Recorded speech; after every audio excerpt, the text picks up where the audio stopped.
Good evening. I got my beautiful and funny co-host, Pamela Roth, the funniest lawyer in New York, Good and the evening. funniest podcaster too in New York.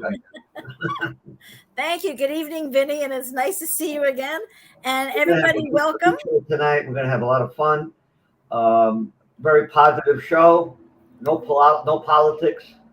And we have a great guest. Very interesting. And I think he's going to be doing more talking than we will be doing. But I have some questions for him. You have a ton of questions. Yes. And I think we're going to have a very good show. And yes, tonight's guest, for everybody who's tuning in, first of all, it's April 13th, 2022, and we are coming at you live from New York, live. And Vinny and I, our guest this evening is Christian Claudio.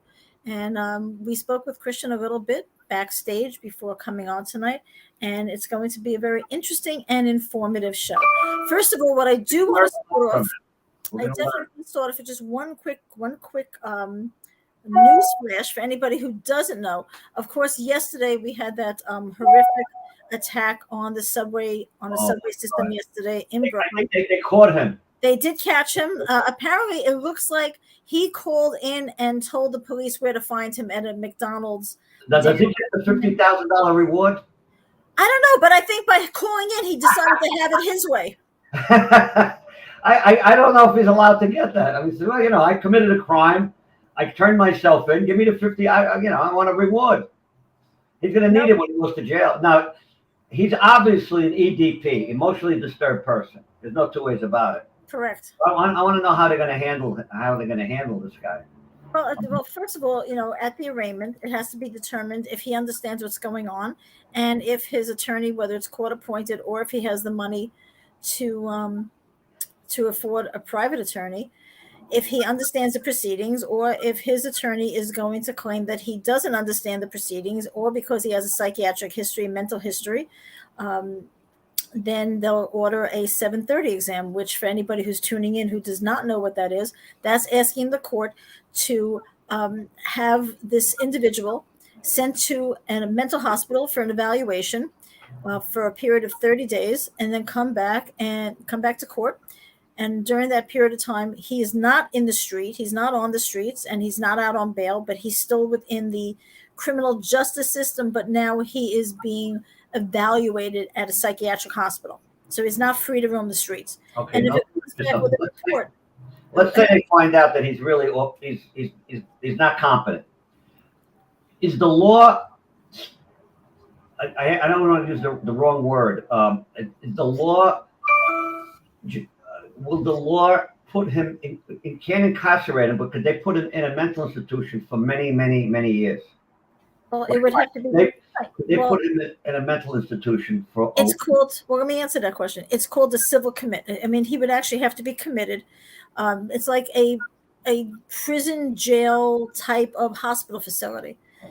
So he is not free to leave, because he's committed for his safety and, of course, for the safety of the public.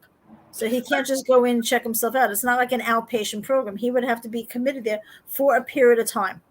Now, they years ago, they used to call that going to a hospital for the criminally insane. Right. Is that a proper terminology, or is that term? No, it's not used anymore. Just like we use mental illness as opposed to the vernacular like, oh, he's crazy.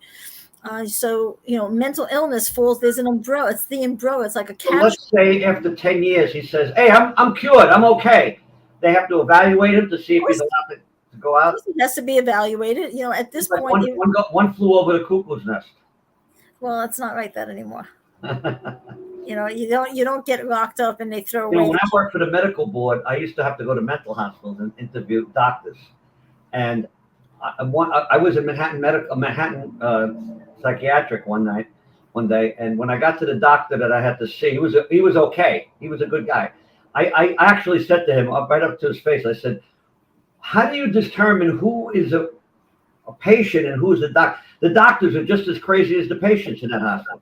Every one of them knew who I was, and they came over and started telling me about other doctors, and they were telling me, they were like complaining, telling me. I said, "Whoa, wait! I'm here to see one guy."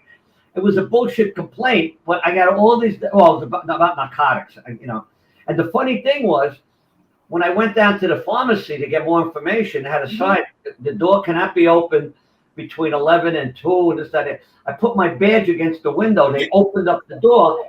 The pharmacist grew up with me. It was a coincidence. It was Fat Ralphie was the farmer, but he was not fat anymore. He lost like 200 pounds. Yeah, but when they have a name like Fat Ralphie, they're always called Fat Ralphie, even if they're skinny. Yeah, even when he's skinny, Ralphie's not the same. We used to sell fire when we were kids. We used to sell fireworks together.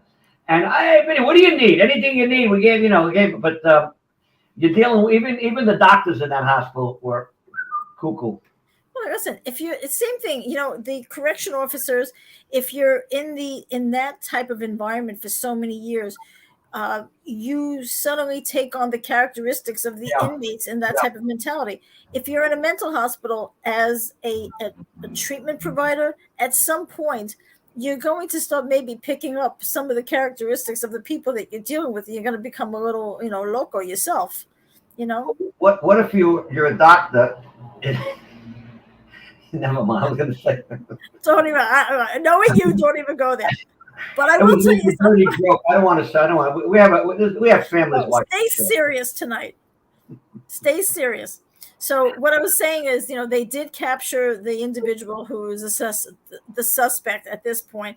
I'm hoping that everybody who is affected, I hope you all heal from your injuries. I hope nothing. Thank God no one was killed. Can you imagine? 10 people were shot, 13 were injured, or something. 19 were injured, and nobody was killed. Thank God, he was a bad shot. Well, it depends how you look at it, but yeah, he's a bad shot. But thank God. But also, something you had smoke. He was in close. Usually, when you shoot somebody in close range like that, it's really life threatening because you're just 5 feet away. And he used a Glock 9mm, and he actually left it there. I really feel that he's not going to be mentally competent. I really feel that. I mean, according to the most recent news report, because of course now it's 8:00, and I think it was on around like the 6:00 news came on, is that he's had a record. He's had contacts with the police before. He's been known to the police department because he's been making numerous threats on social media, all over his Facebook. And he's been railing and ranting against Eric Adams, the new mayor, saying, so he's against him working on the subway system. As far as he says, well, even if he cleans up the subway system, you're still not going to be able to stop all the crime. And then at one point, he was actually quoted as saying that, he actually wanted to shoot people and watch somebody die in front of him. So we know at this point, the man is not very sane. But at the same time too, if he shot off, he had that canister. He's gonna have a good defense, but he had the canister where it set off all the smoke. So in all of that smoke and people pushing and shoving, thank God nobody was hurt more seriously. It's a traumatic experience. People are never going to. Those people, I doubt, are ever going to want to ride the subways again. So I just hope and pray everything will be better. Thank you, Ed, for tuning in. He had 17 prior arrests. Okay.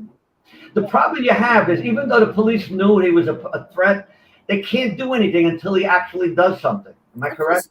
Exactly. What are you going to do? Just start arresting people? Yes, he was on the FBI watch list for years. But there are a lot of people on the FBI watch list, and until they commit a crime, you can't just pick somebody up just because you're under suspicion of possibly wanting to commit a crime or because of your prior records. It's not happening. Look at the people from 9/11. They were on an FBI watch list. Yeah. Okay, and they were able to fly planes. Go figure that one out and rent vehicles. But anyway, so enough of that. Let's get into tonight. And yes, let's all stop talking over each other and have a nice clean show. Okay, well. Okay, so without any further ado, I would like to introduce tonight's guest, Christian Claudio.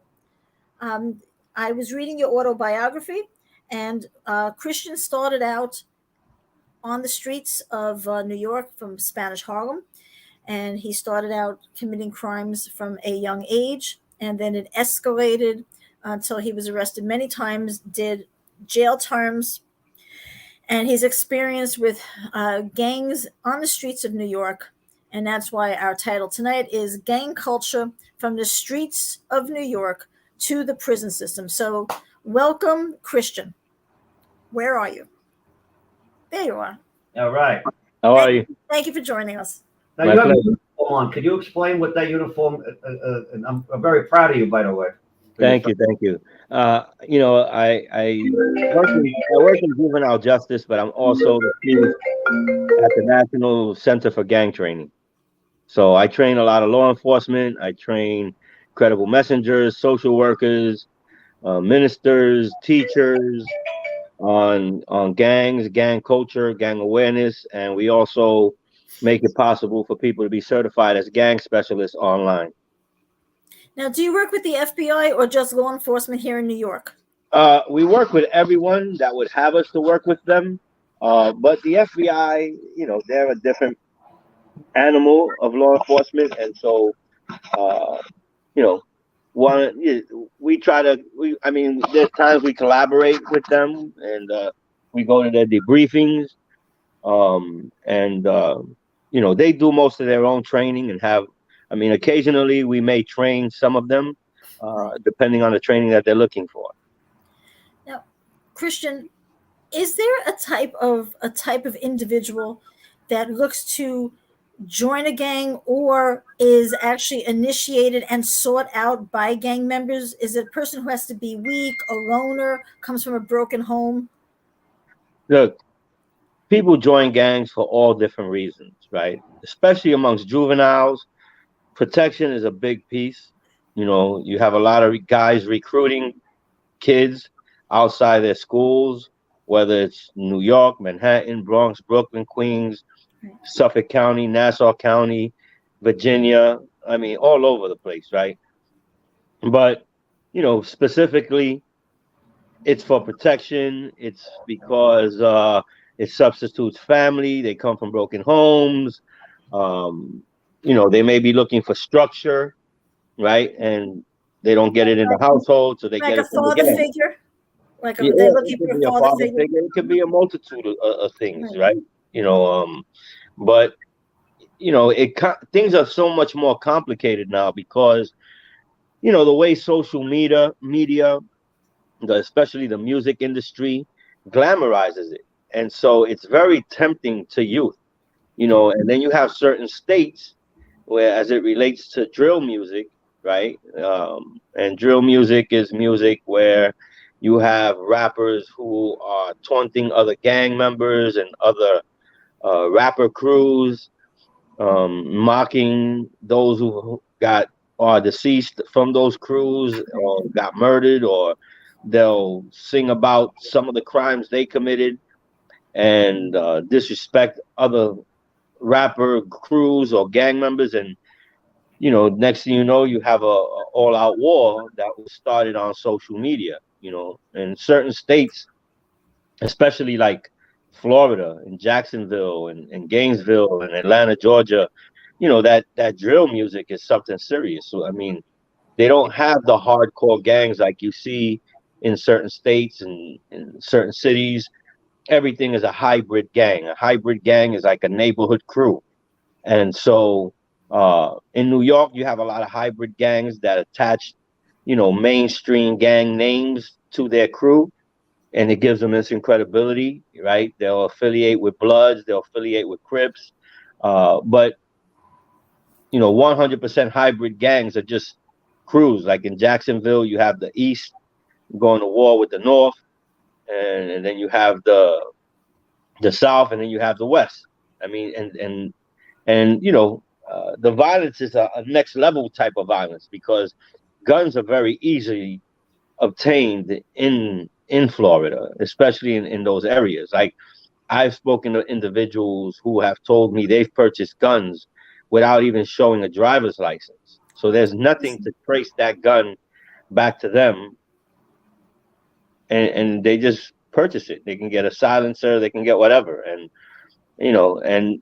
it's so tempting to the young kids in the community because the rappers are the ones that are getting the record deals and the contracts, and because of that, there's one kid who I know they told me the story about, maybe about a year or two ago. He got assassinated. They found him in his car, slumped over the wheel with a bullet behind his head. And when the homicide detectives came on the scene, they checked everything and sealed off the area. They went through his pockets. He had just finished signing earlier that day and still had the contract on him, for a record deal of $1 million. That just recently happened too. Within the last month, there was a very young rap artist that just signed a deal. I think like you said, he was still in his car. There was a drive-by shooting, and he was taken out. It happens all the time, especially in other states where the dynamic is so different. Here we have a lot of project buildings and everything, but you don't see that same type of dynamic and residential structure in other states, and so that it's a different animal. But one thing is for sure is that gangs are everywhere. It doesn't matter where you live. It's everywhere. It affects everyone. And so I think it's like over 35,000 gangs right now in the US. And it's like almost close to like 1.5 million gang members in the US. And to help you put a face, on the severity of and the urgency to address this issue, you have less than 1% of this nation's population, less than 1% are actual gang members. Less than 1% of this nation's population. That less than 1% is responsible for about up to 50% of this nation's homicides. That's crazy.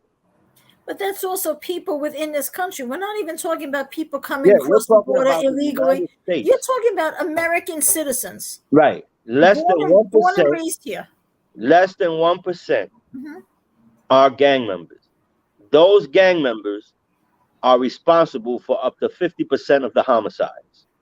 So that's where the urgency comes to address the gang violence, right? And gangs. Because if you can address the gang and the gang violence, and you can reduce the gang violence, you're essentially going to be reducing the homicide rate that they are responsible for up to 50% of it. But if it's being, I'm sorry, go ahead, Vinny. I'm going to ask you a leading question. How can, with your effort and with the government's effort, how could they curtail the rise of these gangs? How could they either stop them or curtail them? Listen, it takes a village to raise a child. Police don't have the solution. They come from a point of suppression, right? You have credible messengers out there. They're dealing with intervention and prevention.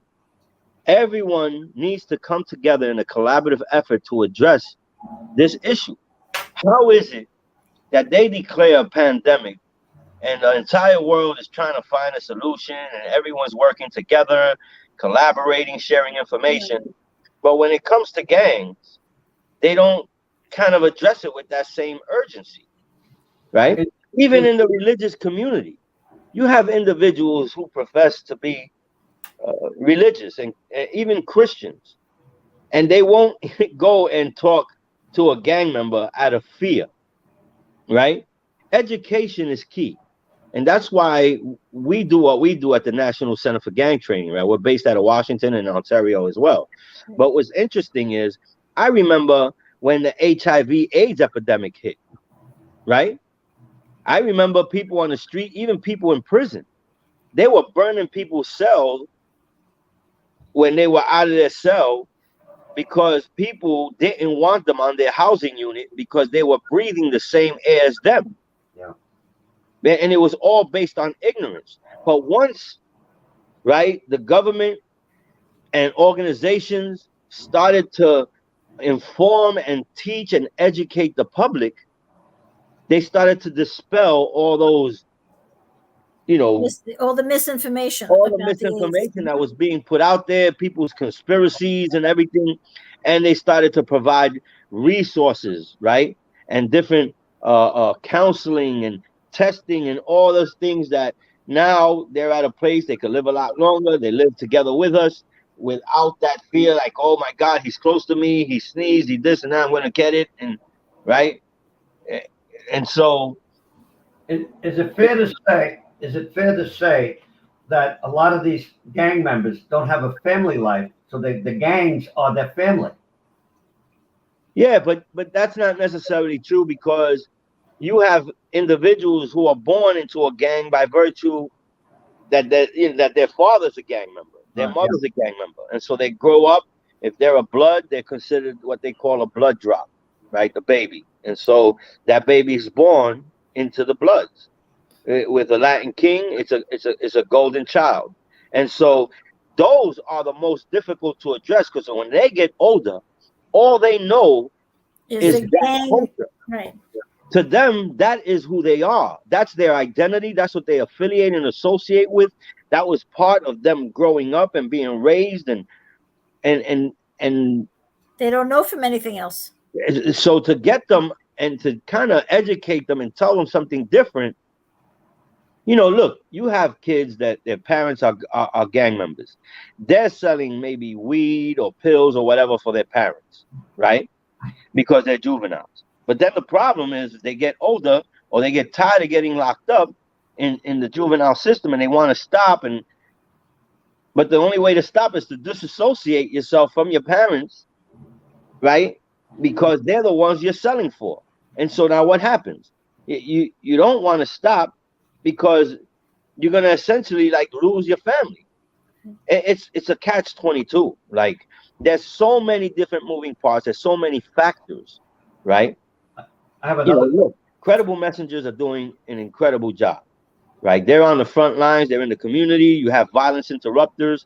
When there's a shooting, they have a response team for shooting. They go to the hospital. They have hospital response teams. When a victim is shot, they try to get the information. They go on the ground level. Some of these guys are formerly incarcerated. They're former gang members. They do incredible. They do what police can't do. They'll call the big homie. They'll call the big ranking gang member to stop the feud, even if it's temporarily, right? And they're very effective. So much so that it raised the president's eyebrows, right? And he came to New York. He met with Eric Adams so that, he can learn more about it. He knows it's effective, and he, pledged to, I think it was, give like $100 million to the movement, for funding. And so we educate them, because even if someone is a former gang member, or is still a gang member, right?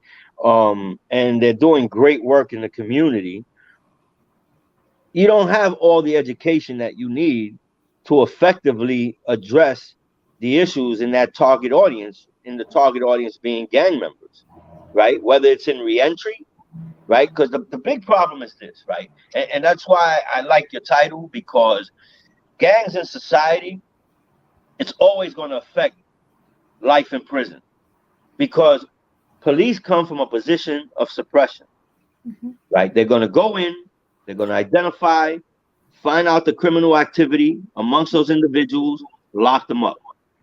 Now you have crime that goes down in the communities, in free society. But now you're sticking these guys in an incarcerated society. So now they regroup, they reorganize. Now the problem is no longer in free society, it's in the Department of Corrections, whether it's on a city level or a state level. Right. It doesn't stop anything in Texas. It doesn't stop anything in California. In California, those guys are in segregation, the shot callers, even from the Mexican mafia. And those guys are sending out orders and hits in the street from a prison cell. It doesn't stop anything. And they collaborate through correction officers, right? Because it seems like everyone has a price. Exactly. Somebody's gonna bite. Same thing, but it's the same thing in Rikers Island. Okay, during the lockdown, there's no visitors. Meanwhile, you have inmates that are still getting drugs being brought to them, or they're getting weapons or knives or razor blades. And where is it coming from? It's coming from correction officers. They're the only ones that are able to go in and out. You're 100% right. But let me tell you something, right? You have a system that has been created by human beings. Human beings are far from perfect, right? So you're going to have a system that's far from perfect. Right. You learn, you tweak, you keep them, you move on. There is such a problem especially in New York State, like no other. Why? Because New York State, everyone who is over any kind of city agency, and I'm talking about the heads, right? So you're talking about all the commissioners that are placed in different positions within government, local government. Right. All of them are chosen by who? The head. The mayor.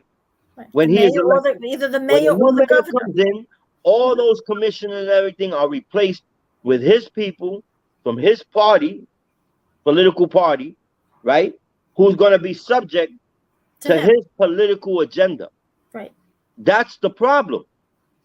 I mean, I was just recently in Florida, and I had discussions with people from the mayor's office in Jacksonville, with state prosecutor, federal prosecutors, the sheriff, who is an amazing individual, with the different chiefs of police.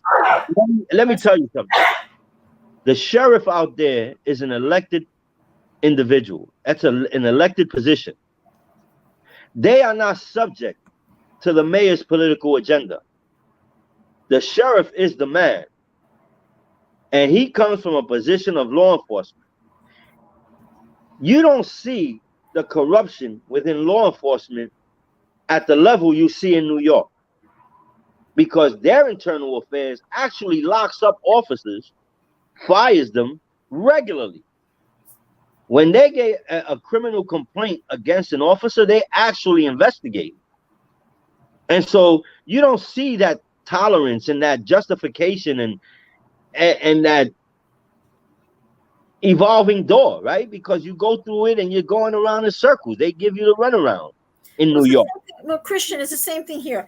If an individual is assaulted by a police officer or has a complaint against an NYPD officer, okay, they make a complaint with the CCRB, Civilian Complaint Review Board. Nothing happens. That's an arm of the city. So it's like you're making a complaint from the right hand to the left hand. That's my point. That's my point. Nothing happens, right? But you don't see that.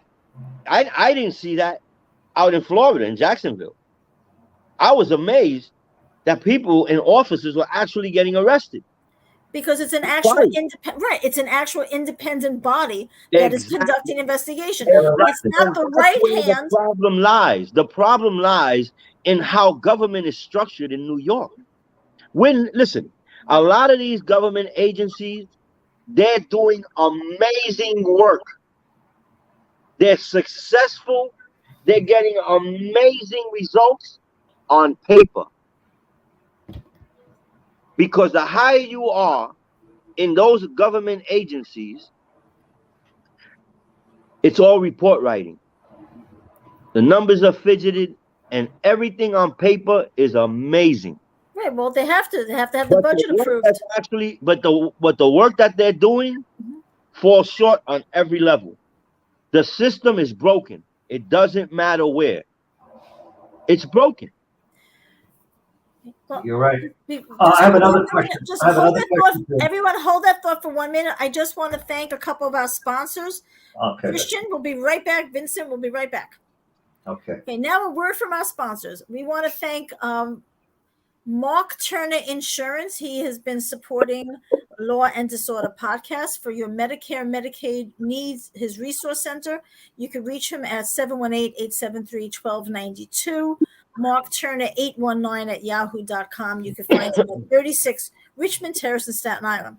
Cash for Cars. We make it easy, fast and easy. Cash for Cars on Staten Island. They buy all cars and trucks of any condition. 917-238-1640. www.cashforautosnewyork.com. Please continue to support Law and Disorder, our podcast, as our Tusso's Pastry continues to do, and they still have not brought me any cannolis. That is our running joke every week. Our Tusso Pastries, since 1946, the pastries are at 670 East 187th Street, Bronx, New York. I hope when I get a cannoli from them, it'll be fresh and not one from 1946. Please follow us on Instagram, Parco Media, Law and Disorder, hosted by Vinnie Parco and me, Pamela Roth. Please continue to support us and be a sponsor. And welcome back, Christian and Vinny. Christian, I wanted to ask you something real quick. Yeah.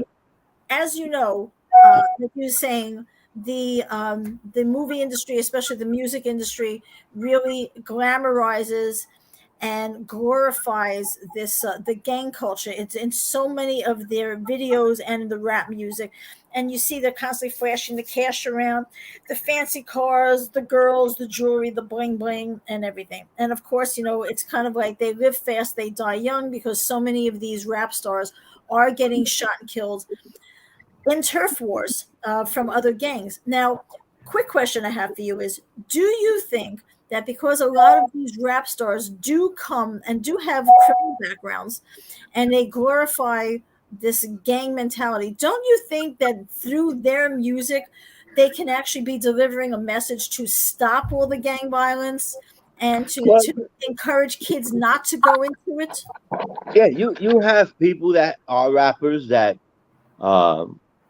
do put out positive messages out there without a doubt, But look, if you want advice, depending on the advice that you want, not that you need, that you want, you know exactly who to go to, and you know exactly who not to go to. Right. Right? Because if you go to the other person, you're gonna hear something you don't want to hear. You want to be nudged in the direction you want to go, right? So sometimes guys will listen to something. It may have an impact on them. It may cause them to think a little bit, search their heart. Who knows, right? But right now, look, rappers, they establish their career because of their affiliation. Look at Cardi B. She's a gang member. Oh, I didn't know that. Yeah. No, I had no idea. She's blood, and look, it's like the Mexican music industry. When a Mexican puts out a song, whether it's ranchero, whether it's mariachi, there's so many Mexicans, they support their own, and because of that, they become instant famous. They're doing tours, they're selling records, going gold, platinum. They are instant successes. Well, they've been doing that, and that's why they tap into those, they cater their music to their own. They're gang members, and there's so many of them, nationally and internationally, that because of the support they get, there's such a demand for their music. They get a lot of views, a lot of subscribers. They come instant success. But they're as ratchet as anybody else that's in the hood. And now you got a hood ratchet individual who is making a fortune. It's the craziest thing, but it's the system. It's the way it's set up. Right. And so also there's a demand. There's a demand for it, like you say. There's a demand for this kind of music, and they're out there and they're going to rap about it. But unfortunately, you have so many kids or people in these communities that are still joining gangs. They're getting killed on the street from gangs, and apparently, when the police do go to investigate to find out what happened and who did it, they know. The mouths are shut. They're not going to say anything. Yeah. So many of these crimes and these murders do go with no arrests involved. Well, and it's not only the music industry. It's basketball, it's football, it's baseball, it's sports, right? It's America's pastime. There's celebrities, actors, actresses, police officers, correction officers. But those who are role models, who are in the public eye, especially sports players, you could go on YouTube and put sports members who are gang members, and you'll get compilation, and you'll see them on the basketball court throwing it up. James Harmon, he's a blood. You got all these guys, and they up there on the basketball court throwing. Look at. You have Serena and Venus, right? They play tennis. It's a sport that caters to the higher echelons of society, right? And when she won, they have a clip. It goes all over social media, all over. You can still see it. She's doing the crip walk and everybody's going crazy. And you look at all these Pritzy, rich white people, and they're clapping and hey, they don't even know what the hell is going on. But when you look at her background, she was in Compton. She was raised in Compton. The Crips protected her as they were growing up in their careers and learning tennis. And you look at their movie, they portray it very well. And that's where the Crips come from out there in Compton. And Yeah, it was a West Coast gang. You have a lot of these people who are role models, right? And they follow, these people, and they look up to these people and use them to identify with as well. It's education. Education is key. We have to start educating the masses so they can really understand the dangers, the subtleties of representing their own gang. There's so many ways they do it. It's right. Sometimes it's right under their parents' face. The parents are oblivious. They don't even know. They have no idea. Some of the parents, especially, you look at areas in Manhattan, Bronx, Brooklyn, Queens, Long Island especially, right? Parent is a single parent. She's working 2 jobs to help put food on the table and pay the rent, which is like ridiculous amounts of money now, right? She's got 2 jobs. The kid comes home from school. He's got nothing but free time on his hands. He's in the streets. She don't know what the hell is going on. Right. There's no supervision. There's nothing. It's just and it's everywhere. It's in the suburbs. It's in the rural areas. Well, speaking about the suburbs, out in Suffolk County, there's a tremendous problem with a very violent, dangerous gang known as MS-13. How did MS-13 rise to such a level above, say, the Bloods and the Crips with its violence? Look, MS-13, 18th Street, in New York, there were more MS-13 members in Long Island than all of New York State, right? They're very ruthless. In Suffolk County, Brentwood, Central Islip, I used to live in Deer Park. So they had an ongoing war for years, right? The problem is they literally kept, like Brentwood in Suffolk County and Central Islip, they held them hostage because those 2 areas in Suffolk have a high concentration of Salvadorians. Mm-hmm. So a lot of the businesses were being extorted. Now, if you understand like how the Salvadorian MS members operate, they were responsible for at one time up to like 600 murders a day in El Salvador. And that's a small country. That's insane. So what they did was they would come into New York and they would go into the concentrated areas of the Salvadorian population. They were work as day workers.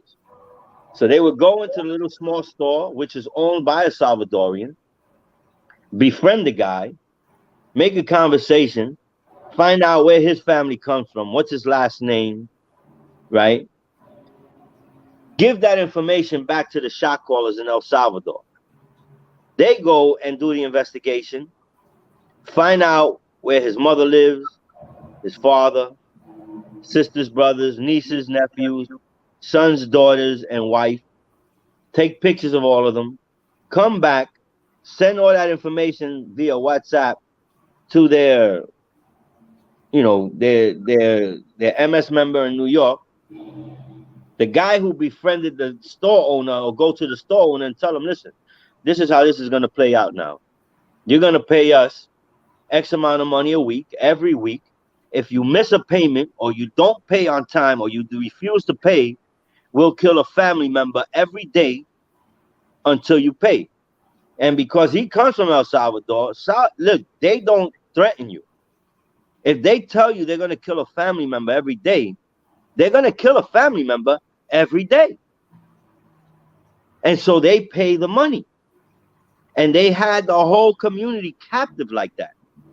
So when they found those 4 kids in an SUV and in a van, and President Trump at the time was the president, and that caught national and international attention because those 4 young kids got murdered assassination style.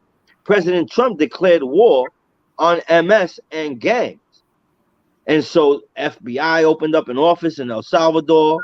They put vans outside the prison to block the signal from the cell phones that they had to communicate with the individuals here. They gathered a lot of intelligence. They started arresting people. They started seeing recorded homicides that were being conducted by the MS members on their cell phone. Were able to make more arrests. Before you know it, they kind of shut them down. I mean, I was in Suffolk by Brentwood not too long ago, and there's just like this. I don't know. It's the craziest thing. It's like a freedom in the air within the community that I've never experienced before. And this took work. It took massive work on behalf of law enforcement, collaborative efforts, nationally and internationally, because it was really hard to break those guys and flip them to turn them to become informants. Like, because they don't talk, they don't cooperate with law enforcement in any way, shape, or form. But they end up breaking some of them. They reached a couple of them, and then that was it. It turned the tide, and it's been a game changer. But then the pandemic didn't help, and then you have the problem of these new guns, right? It's easy to get guns, and guns are being brought in, but then the ghost gun. I was going to mention that to you before.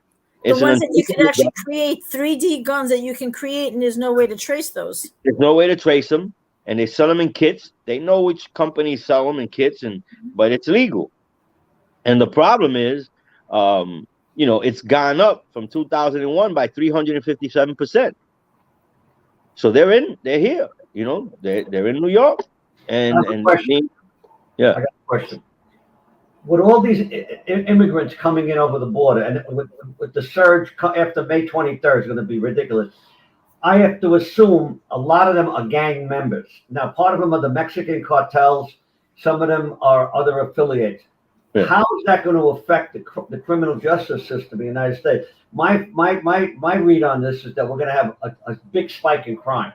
Yeah. Look, if they're cartel members and they get caught, they usually get kicked over to the feds, right? And a lot of them are gang members. Everyone's going to capitalize on any kind of systemic weakness that could be identified for their own personal gain or the gain of these gangs, right? Especially not only national gangs, but the transnational gangs, right? Because they operate in more than one state. And so they'll come in and they'll establish themselves, right? When President Trump declared war on MS-13 at one point was so pissed off because they were getting shut down left and right. They started sending out MS-13 gang members all over the U.S. to work on recruiting and spreading the gang, to retaliate against the efforts of the federal government and President Trump. But they started getting a lot of intel and confidential information, and they started, snatching guys up and locking them up. And but look, you're getting guys now that, gangs are always evolving. And so you're not going to get the guy that has the tattoos all over his face and everything. Now this guy's going to be a little bit more clean cut, right? Before, you used to see Harry Krishnas, right?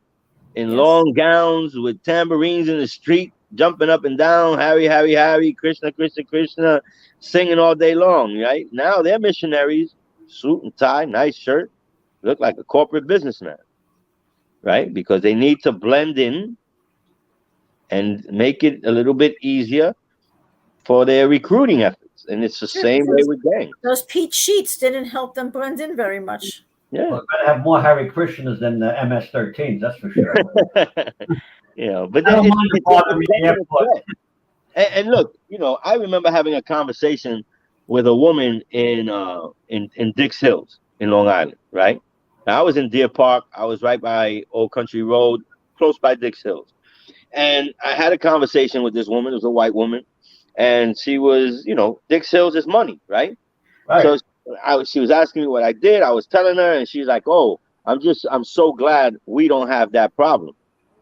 And I'm looking at her like she's crazy, right? And I'm like, "You don't have any gang problems?"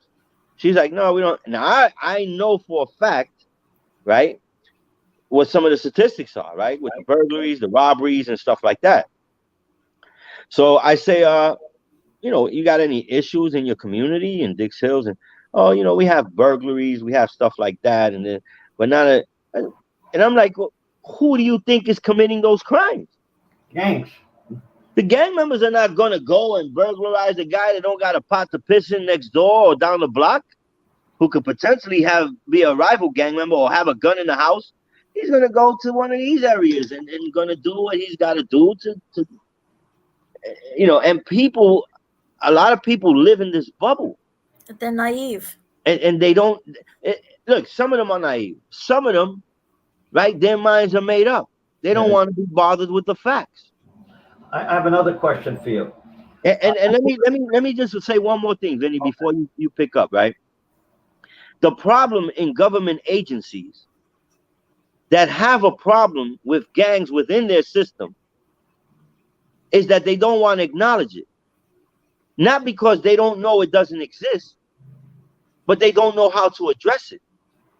And if they acknowledge it, then they have to admit there's a problem and address it, and they don't know how. So to continually lie and say you don't have a problem, or the problem is a passing by problem, they feel it exonerates them, and they're not obligated to have to figure out what to do over a topic and a subject that they know absolutely nothing about. It's a problem because those issues are affecting all the Black and brown communities in New York. Christian, right now, into the suburbs. Christian, right now, is there any one particular gang that is more violent and dangerous and growing than others? Look, a lot of it is hybrid, right? So it's all these neighborhood crews type of things, right? In certain states, it's a certain rap group. In New York, look, if you look at the major gangs, right, the foundational gangs like the Bloods, the Crips, the Latin Kings and MS and 18th Street Boys and all that. Look, MS was ruthless because they come from these countries where they learn how to kill at early ages, right? Outlaw motorcycle gangs, ruthless, because a lot of their members are former Vietnam vets. They go to the military. They know how to kill, right? They sniper. They're experts in explosives. They're a different breed of a criminal, right? And then you have, like the Trinitarios, when Junior got killed in the store, right? Those guys were ruthless because a lot of them come from DR, from the Dominican Republic, and they know how to use a machete. They've killed animals, and so they're very ruthless as well, right? But the problem is once those issues are addressed, then it's not like who's more violent in the streets. Now it's who's more violent in prison, because now you remove them from there, and then now the problem is in prison and in jail. Well, can I ask you something? The Bloods and the Trinitarios have been going to war for the last 4 to 5 years. It's been crazy. What about the Aryan Nation? I mean, I know, and maybe not in New York. Aryan Nation, but you don't see them in New York the way. I was just saying, not in New York. It's more like the Midwest, California, something like that. California, it's a big thing. White supremacy is a big thing, right? They're big on extortion and stuff like that, right? The Mexican mafia, they're affiliated with cartels and all of that, with the Norteños and the Sureños, the Texas Syndicate, all those guys, right? And so it's a major, and people need to understand, they need to know, because again, like, you need collaborative efforts, social workers. You can't help address the issues of a gang member if you don't know how to identify him as a gang member, and you don't know what resources he needs to address those issues that may be as a result of certain trauma that he's lived and experienced in his life. Well, right? As a suggestion for some of these gang members to be released, why don't we suggest that, okay, you want to have these turf wars, why don't we release you? Why don't we send you to the Ukraine? You could fight on behalf of the Ukraine with your gang Look, against there the are guys Russians. who are murderers that would love the opportunity to go, but that's not the solution, No, right? I The understand. solution starts in the communities, right? I was incarcerated. I had a sentence of 37 years. I did 15 years in maximum security prison. I'm the guy who started the Latin Kings in the New York City Department of Correction. I was controlling directly and indirectly about 14,000 prisoners and correction officers, right? What helped me, right, after my conviction was being confronted with some thought-provoking, heart-searching questions about my own life and having prisoners who were mentors to me, Right. who helped me through that process. Then I came home. The arresting officer became a friend of mine and was a mentor, and my accountability partner, Jeremy Travis, who was the president of John Jay, became a mentor to me, and Felipe Luciano, who was the chairman of the Young Lords back in the 60s, was my very good friend and mentor. And so I have people during my incarceration and after who poured in to my life and contributed to me being the person I am today. Right. And you've turned your life around. I became the monster I was because I never got the help I needed as a kid. I was a victim of bullying and extreme bullying. And I discovered early on in my life that through violence, I could get people to stop picking on me. And then eventually I wanted to be cool. So you got to do things that cool kids are doing, which is things you're not supposed to do. So I'm trying a beer. I remember drinking my first beer. It was a Rango. I don't even think they make that stuff anymore. I don't think so. And then I started, I tried Black Beauties, cocaine. I loved it. But I couldn't afford it. So I started to sell the drug to have money to do the drug for free and money in my pocket. But I discovered that my desire for the money superseded my desire to get high. And so the rule of thumb is you want to make money, you don't get high. Don't get high. On your own supply. So Let I me went interrupt on to become one of the main distributors of cocaine and heroin throughout New York and other states throughout the country. And my partner was a guy who never got caught. He's very successful. He's a businessman. He's affiliated with another big businessman. I won't mention his name. He's the only one I know that never got caught. He's a multi-millionaire legally now, but he started his whole enterprise in the cocaine world, and so, there comes a point where people have to reach out. They see these guys, they're scared of them, and rightly so. But you got to look at the bigger picture, right? If you're not part of the solution, you're part of the problem. Well, thank you for turning your life around, and you are just such a positive force in everything that you've discussed and in helping law enforcement and everybody better understand the gangs and the gang mentality and to look to clean it up. So I want to thank you for that. Appreciate it. We're not going anywhere yet. Vinny's got to jump out and talk. We have two sponsors I got to bring up. After they bring up Borgatti's, they make egg noodles fresh since 1935. 632 East 187th Street in Little Italy in the Bronx. Phenomenal stuff. Fresh or frozen, this stuff is unbelievable. And then we have Patsy's Pizzeria since 1933. They have a franchise at 2164 Utopia Parkway in Whitestone. It's a pizzeria, but it's really a restaurant. Their food is unbelievable. That's good. I go there every once in a while with my family, and I love their linguine with fra diavolo, with all kinds of seafood. It's unbelievable. And their pizza is beyond compare. And we're waiting for you to take all of us there. Yeah. Then we're going to join my co-host, Pam, on May 11th. She's going to be at El Molino Comedy and Dinner. Very good restaurant in New Jersey. She's got a good host there. She's got Joey Vega, Mario Bosco, Jim Maywalt. Jim, Gigi LaQ is the host. And of course, Gigi LaQ. And I'm going to the National Police Defense Foundation. I'd like Christian Claudio to be a member. I don't know if you remember that. No. Worldwide organization. Oh, wow. Police officers. Awesome. Only the ones that deserve. I mean, there's a lot of cops get in trouble. We Yeah. don't always defend them. Yeah, We don't yeah. that got jammed up. You know, they did their job, but they got in trouble. Right. Every one of them got acquitted. Mm. Especially, we had a one cop who was off duty with his family, black guy, two white supremacists drove him off the side of the road. He warned them. He said, "Listen, I'm a cop. I'm off duty. I got a gun." They still came and he killed one. They Wow. charged him with first degree murder, Wow. and we won. He won. Eventually, with our support and the legal counsel we have, we got. Then we had another one in Florida. The guy come out of a car with a gun. The police officer shoots him, and he gets arrested for manslaughter, and we won that one too.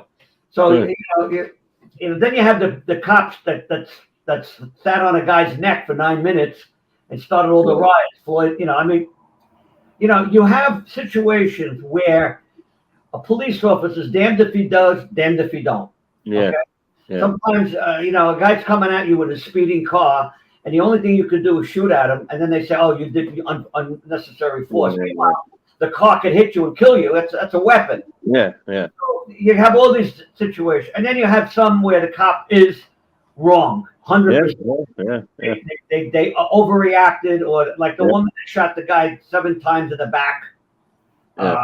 Or the woman that shot the guy, instead of a taser, she shot him with the gun. Potter, her name. I felt bad for her because she was trying to do her job, but she didn't do it competently. Yeah. You have that. You have to people. And look, there's human error. The thing too is you have really good cops, and those cops, a lot. They speak against the bad cops to the extent where they get in trouble and they get ostracized, and but they stand up because they're good cops. They're standing up for what's right. Yeah, for what's right. And when I do trainings, especially for like civilians, right, and non-law enforcement, I get a lot of people that, when I ask what's the definition of a gang, they tell me the cops are a gang, right? And I kind of take offense to that, right? Because I'm in a branch of law enforcement, but I'm not a sworn law enforcement officer. But the reason I don't take personal offense because of that, I take personal offense because the reasoning is so faulty, right?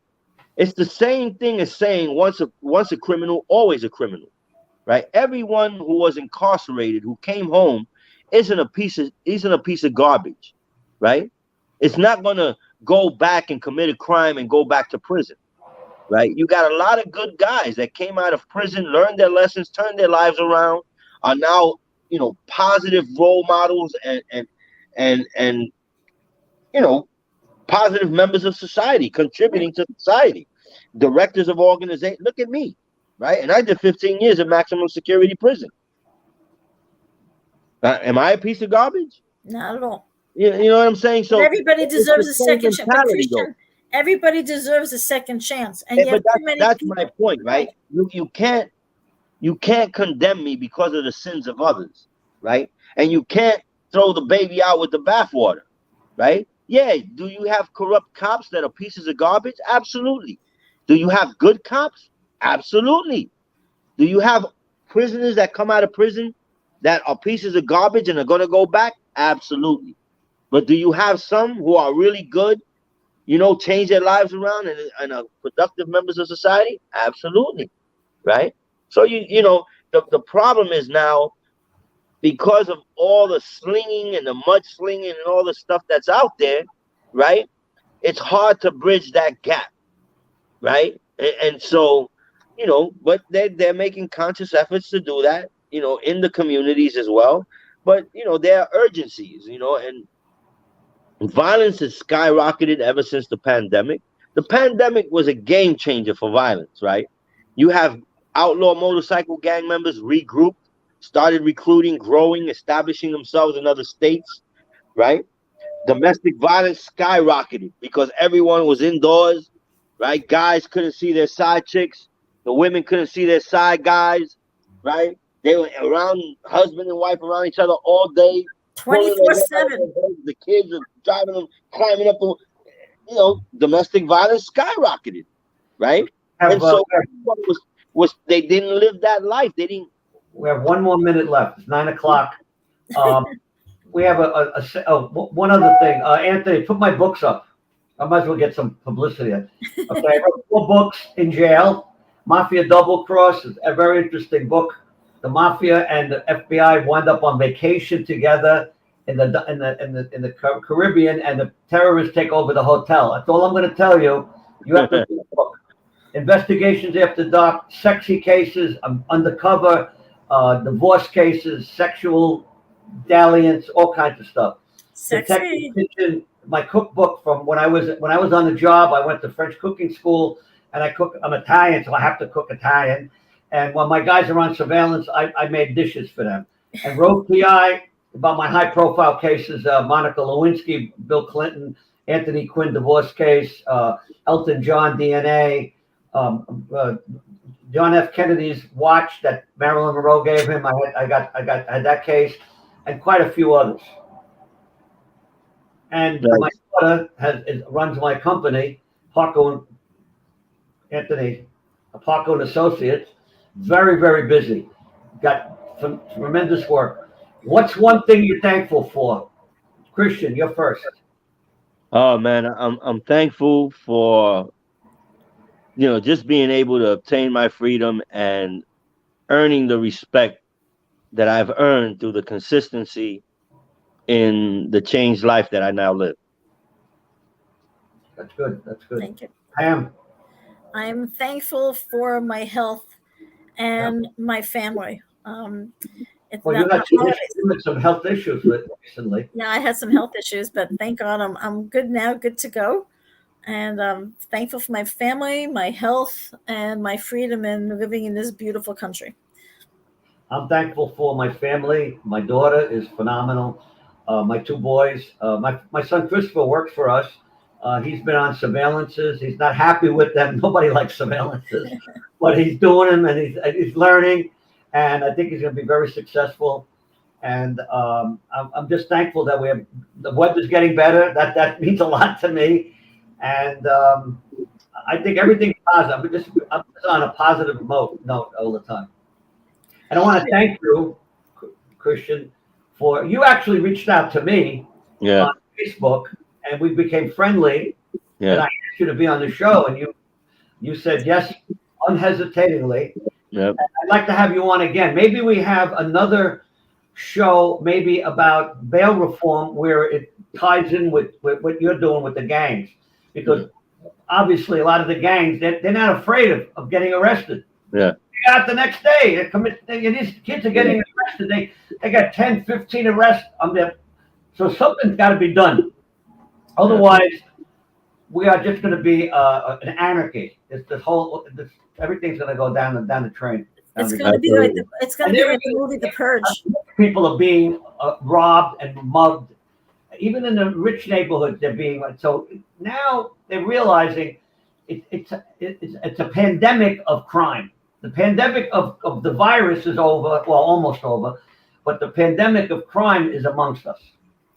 Christian, I want to thank you. Give a quick little plug to the National Center for Gang Training. If anyone is interested in getting more information on gangs or possibly taking an online gang specialist certification course, yes. You can go right online. You can Google the National Center for Gang Training, or you can go right to the website at www.ncfgt, that's N as in Nancy, C, N as in Nancy, C as in center, F as in Frank, G as in George, and T as in Tom, ncfgt.org. Well, so what I would like, first of all, Christian, thank you so much, because it was so informative, and this hour really flew by. And I have so many more questions I want to discuss with you. So I definitely, Vinny and I do want to have you back in the future. And also, when we go off, if you can just look at the private chat that I sent to you, if you could just send me your contact information, because I have questions and some things that I want to discuss with you. But Absolutely. I want to thank everybody. And being that the holidays are starting, it's tomorrow's Holy Oh, Thursday. happy Easter, everybody. Right, Holy Thursday, Good Friday. Happy Easter, everybody. Happy Happy Passover. Passover. Happy Passover crosses over, right? It should Right, be Passover crossover. is Friday night. Passover is a Seder. crossover. Yeah, we have the crossover. And Anthony, thank Anthony Grifo. He's phenomenal. Oh, Anthony, thank you. We can't do this without you. And everybody, thank you for our listeners and viewers. And thank you for tuning in. And of course, continue to watch us as we grow together with all of you. And anybody who wants to support us, please sign on and be a sponsor. And thank you to everybody. Thank you, Christian. Thank you, Vinny. And thank you, Anthony. Good night. See you soon. Good night. Thank you. Good night, everyone.